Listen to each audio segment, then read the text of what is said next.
Kathy, hello. Thanks for letting me come by here today. Hi, Shelley. No trouble.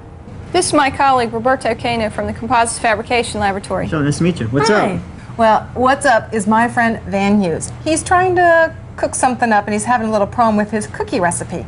Seems that his cookies are way too hard. They're not chewy and they crumble very easily.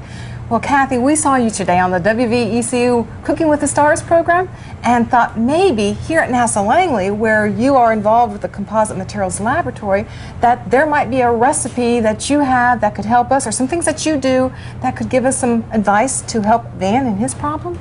Bert and I would be glad to help. In fact, the process that Bert and I follow in the Composite Fabrication Laboratory might offer a solution to Van's problem. Oh, that's great. But now I got a question.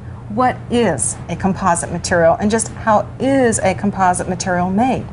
A composite material is made of two or more different materials. Composite materials have been used throughout history. For instance, ancient Egyptians used a very basic composite material in the construction of their houses, straw and mud. They combined these two materials to make a third, stronger one, brick. One of our goals at NASA Langley is to develop stronger, more durable, lighter weight materials for use on airplanes and space vehicles. NASA Langley Research Center is the agency's center of excellence for structures and materials research. We can identify 5 steps in composite development. Van may use similar steps in planning and preparing a cooking recipe. Identify the application, develop materials to meet requirements, process the material, test the material, and make structural components. Okay, how about it? Could you give me some examples of how these steps work for composite development? Glad to. Let me explain the first step. NASA has challenged their researchers to find ways to make planes and space vehicles tougher, stronger, lighter, cheaper. Our job as researchers is to develop new materials or to improve on existing materials. My work at NASA Langley involves development and characterization of polymers. A polymer is a huge chain-like molecule built up by the repetition of small, simple chemical units. Polymers can be flexible or stiff, tough or brittle, strong but lightweight. Okay, so what's the next step? Well, for a structural application, the polymer needs to be reinforced. Typically, this is done with a carbon fiber. And one way we combine the carbon fiber with the polymer is to make a pre-preg tape. Pre-preg tape? Well, let me show you what I mean. The principle of pre-pregging goes back to the early days of aviation. The planes were made of a wood structure covered with a skin of fabric coated with glue. This combination of the glue and the fabric was a form of composite material. We developed a pre-preg material that combines the NASA Langley developed resin system PETI 5 with the carbon fiber IM7. This material was developed for applications for commercial supersonic aircraft. To fabricate IM7 PETI 5 pre-preg, many ends of IM7 carbon fiber are introduced into a dip pan. In the dip pan, the fibers go over and under a series of bars.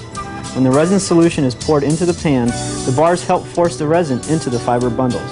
The now coated fibers exit the pan and go through a series of ovens and nip rollers. The oven and nip rollers process the material into a uniform tape that is taken up at the end. This tape is referred to as pre-preg and can now be used to make composite parts. As layers of the new material are processed together, it creates a tough structure that is lighter than metal but is strong and is stiff.